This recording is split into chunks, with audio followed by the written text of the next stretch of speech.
எங்க என்னோட தொந்தரவு தாங்க முடியாதுன்னு அப்படியே எஸ்கேப் ஆயிட்டீங்களாட்டு இருக்கு.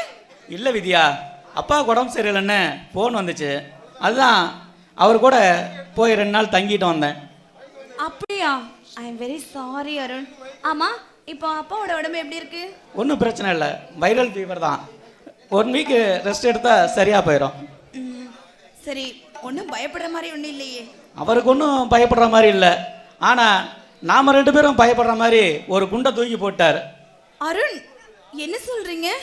ஆமாம் வித்யா, அவருக்கு வயசாகிடுச்சான். அதனால் இனி பிஸ்னஸ் எல்லாம் பார்க்க முடியாது. அதனால் எனக்கு பொண்ணை பார்த்து சீக்கிரமே கல்யாணம் பண்ணிடணும், அதே மாதிரி பார்த்துக்கணும்னு நினைக்கிறாரு. சரி, அதுக்கு நீங்கள் என்ன பண்ண போறீங்க? நான் என்ன சொல்லட்டும், இப்போதைக்கு வேண்டாம்ப்பா, இன்னும் நான் படிக்கிற நிறைய இருக்குது, அதெல்லாம் படிச்சுட்டு அப்புறம் பேசிக்கலாம் அப்படின்னு சொல்லிட்டு வந்திருக்கேன். அப்போ உங்க அப்பா பிஸ்னஸ் பண்ண சொல்றாரு, அதனால அதுக்கு நீங்க என்ன பண்ண போறீங்க? இல்லை வித்யா, அப்படி இப்படின்னு சொல்லிட்டு ஏதோ சாக்கு போக்கு சொல்லிட்டு வந்திருக்கேன், சமாளிச்சுட்டு வந்திருக்கேன். ஆனால் அதிகபட்சம் 1 இயர் தள்ளி போடலாம், அதுக்கு மேலே. அப்படின்னா என்ன கழட்டி விடுவீங்க? நோ நோ வித்யா, நீ இல்லாத வாழ்க்கையை என்னால் நினச்சி கூட பார்க்க முடியாது. நீ இல்லையே இங்கே நான் இல்லை, உனக்காக நான் எதையும் விட்டு கொடுப்பேன் வித்யா. என்ன எனக்காக அப்படி என்ன விட்டு கொடுப்பீங்க? உங்க அப்பாவை விட்டுட்டு வந்துருங்கன்னு சொன்னா கூட எனக்காக விட்டுட்டு வந்துடுவீங்களா? அப்பா என்ன அப்பா, உனக்காக நான் எதையும் விட்டு தருவேன் வித்யா.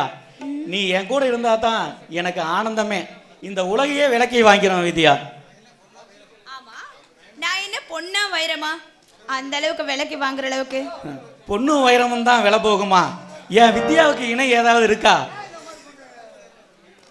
வித்யா, நீ என் கூட இருந்தீங்கன்னா சொர்க்கமே அதுதான் வித்யா.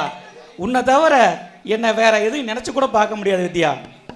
அருண், உங்களை மாதிரி நல்ல மனசு, என் மேல முழுசா நம்பிக்கை வச்சிருக்கேன். உங்களுக்கு என்ன கொடுக்கறத நினைச்சு நான் ரொம்ப பெருமைப்படுறேன். உங்களை மாதிரி ஒருத்தரை காதலிச்சதை நினைச்சு நான் ரொம்ப சந்தோஷப்படுறேன். வித்யா, நான் இருக்கும்போது நீ எதுக்கும் பயப்படாத வித்யா. சரி, எனக்கு என் ஃப்ரெண்ட் ஒருத்தன் வர சொல்லியிருக்கான், நான் பார்த்துட்டு வந்துடுறேன். பாய்.